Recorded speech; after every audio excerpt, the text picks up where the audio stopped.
दंडवत प्रणाम। के वी चौहान गुरु जी, आनंदी माता जी, सुरेश भाई जी, नरेश पंड्या जी को दंडवत कोटि कोटि प्रणाम करता हूँ और इधर पधारे हुए दिव्य और पवित्र भाग्यशाली आत्माओं को मैं दिल से नमन करता हूँ। थोड़ी वॉल्यूम भी बढ़ाओ और माइक के नजदीक मतलब छोटे माइक थोड़ा ला के करना है। वो माइक मेरा नाम जयंत कुमार हंसराज वाड़ीले, आनंद गुजरात से मैं आता हूँ। मेरी उम्र 63 ईयर्स है और मेरा मोबाइल नंबर 9428532600 है। नंबर फिर से रिपीट करता हूँ, 9428532600 है। मैं 25-30 साल से आर्थराइटिस, भारी वजन रहता था और बैठा तो खड़ा नहीं हो सकता था, खड़ा हो गया तो बैठ नहीं सकता था, इतना दर्द पेन होता था और आँख में से आंसू निकल आते थे। 10 स्टेप चढ़ने में मेरे को बहुत दिक्कत होती थी, यानी कि एक स्टेप चढ़ते तो पहाड़ जैसा लगता था। लेकिन भाग्य की प्रभु की कृपा देखो और चौहान गुरु जी का उनका तो जो है अपने को जो मिला है उसकी तो हम कुछ रिटर्न कर ही नहीं सकते, इतना मिल गया है, नया जीवन दे दिया। 20 में 2018 को मुझे इस सिस्टम का पता चला और उसका मैंने सुना तो बहुत लगा कि इसमें कुछ दम है, तो मैंने 2-3 दिन तो बस उसके पीछे ही पड़ा। रात दिन में सब वीडियो चौहान गुरु जी के 1 घंटे के, 2 घंटे के, 3 घंटे के ऐसे वीडियो देखे, शंका समाधान अपने नए जो अपने जैसे लोग आते हैं उनका जो क्वेश्चन रहते हैं तो वो सब सॉल्व देखा, उनका सॉल्यूशन दिया। तो 5 दिन के बाद मैंने तुरंत शुरू कर दिया और मेरा तो मनोबल इतना दृढ़ हो गया कि इसमें ही सब कुछ है। तो मैंने पहले दिन से गोली बंद कर दी। पेन किलर मैं लेता था और बीपी की गोली लेता था। इसके पहले मैंने सब पैथी आजमा चुका, जो homeopathy, naturopathy, Ayurvedic, allopathy. Penicillin के पहले तो पेनिसिलिन की ट्रीटमेंट करते थे 20-25 साल पहले, तो वो तो कैसे करते थे कि सरकारी दवाखाने में जाना पड़ता था। आपको वो टेस्ट करते, आधा घंटा बिठाते, रिएक्शन नहीं आता है, बाद में इंजेक्शन देते और वीक में एक इंजेक्शन ऐसे 21 इंजेक्शन का कोर्स किया था। फिर आपको पता हो तो आलोकनाथ जी करके वो टीवी स्टार आता था, वो संधि सुधा का तेल बिकता था, उसकी मार्केटिंग करता था। तो वो 3500 की एक बोतल, तो ऐसी तो मैं 30-35 बोतल यूज कर दिया, लेकिन कोई फर्क नहीं। दिनों दिन परिस्थिति बहुत गंभीर होती जाती थी। पेन किलर के हवाले ही मैं जिंदा रहता था। जब तक पेन किलर का डोज रहता था तब तक मैं काम कर सकता था, नौकरी कर सकता था। जैसे ही पेन किलर का डोज खत्म हुआ, खटिया पकड़ के सो जाने का, यानी कि अपने कुटुंब के लिए, फैमिली के लिए बोझा हो गए थे। लेकिन जैसे ही 20 में 2018 से शुरू किया तो 2 महीने में मेरी 80% सब तकलीफ निकल गई। शरीर मेरा कम हो गया और लोग बोलते थे ये क्या लगा रखा है, ढोरों का खाना चालू कर दिया है, मर जाएगा, गिर जाएगा। लेकिन मुझे अंदर से जो स्फूर्ति मिलती थी तो मैं किसी की सुनता नहीं था और मेरी सब गोलियां तो बंद हो गई थी और एकदम फ्रेश लगने लगा था। और 6 महीने में तो मेरा सब रोग तो चला गया, रोग की तो बात ही नहीं है। 2018 के बाद 6 महीने के बाद रोग का तो कोई नामो निशान नहीं रहा। लेकिन उसके बाद जो शुरू हुआ वो तब सेवा सुमिरन ऑटोमेटिक हो रहा है अभी फिर। और मैं आनंदी माँ का जो दिव्याशीष आश्रम जो बन रहा था उस टाइम जो उन्होंने सुरेश भाई ने वहाँ जाके फिर वो आनंदी माँ से बात करके शुरू किया काम, तब से मैं उधर फॉलो कर रहा था और मैं तो मौका ढूंढ रहा था कि कब उधर जाना मिले।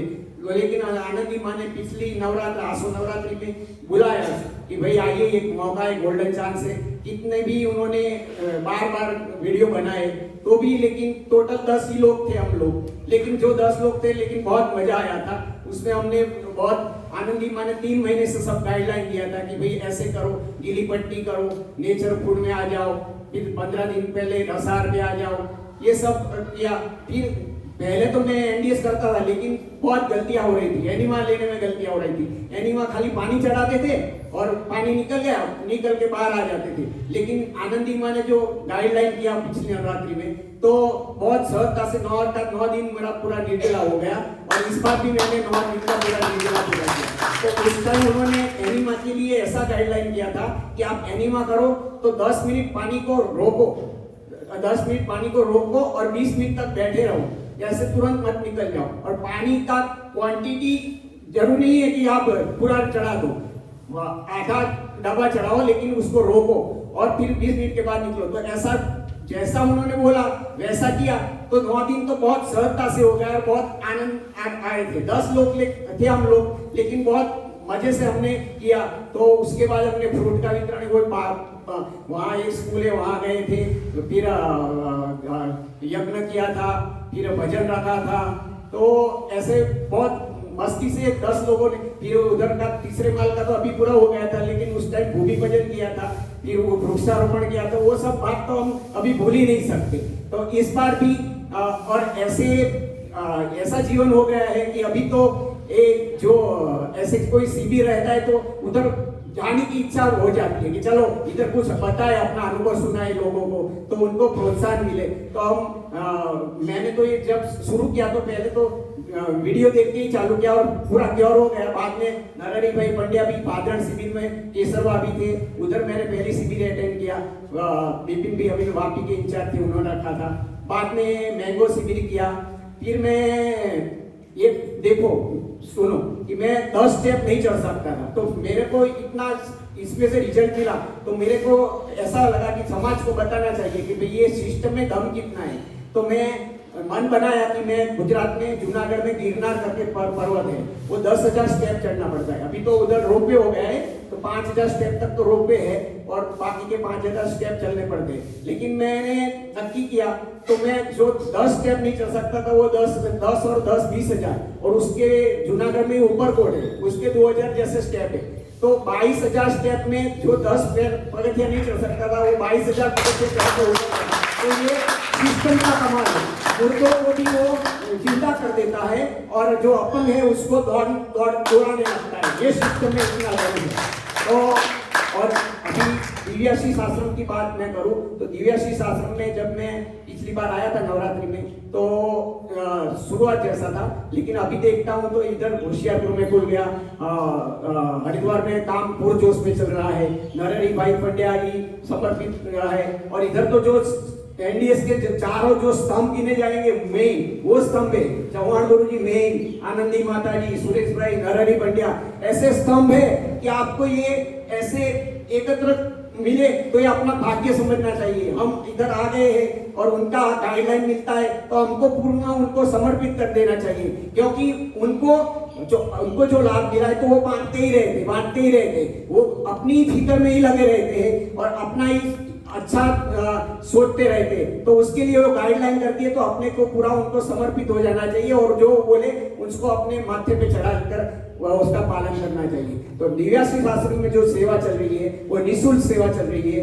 और ऐसा मैंने कभी भी नहीं देखा है, वर्ल्ड में कहीं भी नहीं देखा कि दवा रहित निःशुल्क और सेवा भाव से सब काम हो रहा है और पूर्ण समर्पित। और जिसको वो लाभ मिलेगा वो दिव्याशीष आश्रम और जैसे दूसरे नए सेंटर खुल रहे हैं उधर का जो लाभ लेंगे उनको ही पता चलेगा कि भाई ये क्या चीज है। बाकी तो बाहर से ऐसे ही सुनते रहेंगे, उनको कुछ पता नहीं चलेगा। यानी निर्जला अगर किसी को उपवास करना है तो निर्जला उपवास की शुरुआत करने के लिए पहले दिव्याशीष आश्रम के जो सेंटर है उधर जाओगे तो ही आप बराबर निर्जला उपवास कर सकोगे, बाद में आप घर में कर सकोगे। लेकिन मेरा भी ऐसा था, मैं 3 दिन से आगे बढ़ नहीं सकता था घर पे, लेकिन इधर आया, आनंदी माँ ने जो गाइडलाइन दिया था पिछली बार ऐसे मैंने किया तो बहुत सहज भाव से मैं कर सकता था और पूरा आराम से हो गया।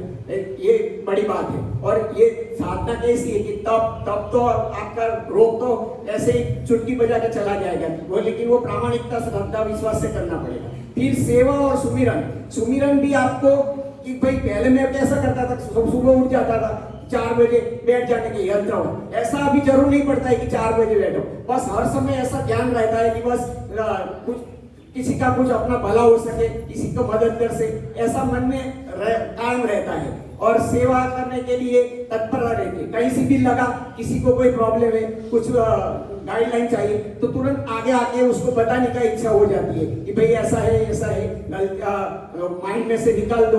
और भ्रमणा में अपने बहुत भ्रमणा है तो वो सब भ्रमणा निकालने में बहुत आनंद आता है और सामने वाले आदमी को संतोष मिलता है तो अपने को बहुत संतुष्टि मिलती है। तो ये सब कृपा, ये सब दिव्य पवित्र आत्मा ये है अपने उनके कारण अपने को ये सब लाभ मिला है। तो इनका साथ कभी भी छोड़ने का नहीं है। और ये जो दिव्याशीष आश्रम की जो प्रवृत्ति चल रही है वो तो आप अभी तो इसकी शुरुआत है, अभी आगे देखो 5 साल 10 साल 20 साल के बाद देखो तो इसका तो गिनीज बुक में भी रिकॉर्ड हो जाएगा, ऐसी बात हो जाएगी। सबके चरणों में दंडवत प्रणाम करके पूर्ण करता हूँ। नमस्कार। बहुत बहुत धन्यवाद।